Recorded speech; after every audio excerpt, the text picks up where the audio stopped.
Buenas, seguidores de Alderiques. El Tour se presentó hace unas horas y presenta un recorrido clásico.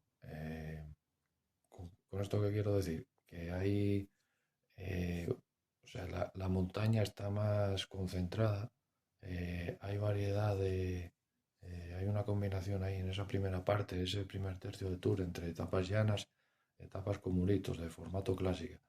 Luego tenemos una montaña bastante buena en Pirineos con tres etapas, la llegada a Otacán, que viene precedida de Sulor y Bordés, luego una cronoescalada, que es una buena noticia siempre la inclusión de una cronoescalada, y tenemos un etapón montañoso con final en Superbañés, que es una llegada que recupera el Tour después de 36 años.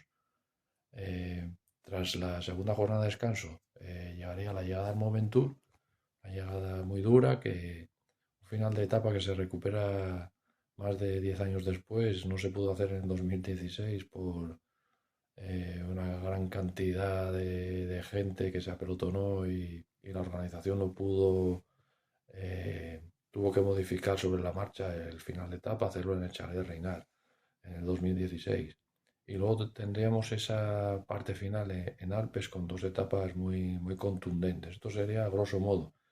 Me dejé en el tintero precisamente la contrarreloj llana del Tour, que sería en la quinta etapa con 33 kilómetros.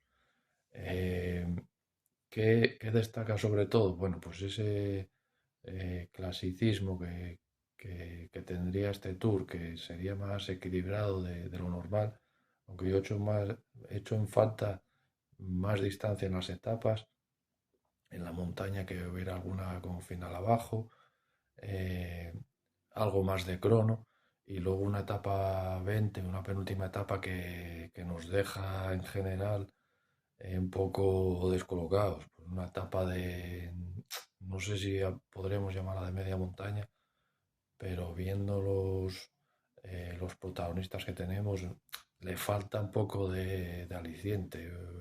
Podría haber sido una contrarreloj final, aquella contrarreloj mixta de 2020, cuando remontó Pogacar a Roglic, otro formato de etapa, incluso haber modificado ese final en París, no volver al Paseo de los Campeones, que hace 2 años que no se hace, por el año pasado se cerró en Niza con una crono, pero algo, algo diferente. Sin embargo, bueno, yo le pondré una buena nota a esta edición del Tour. Y hasta aquí este pequeño análisis.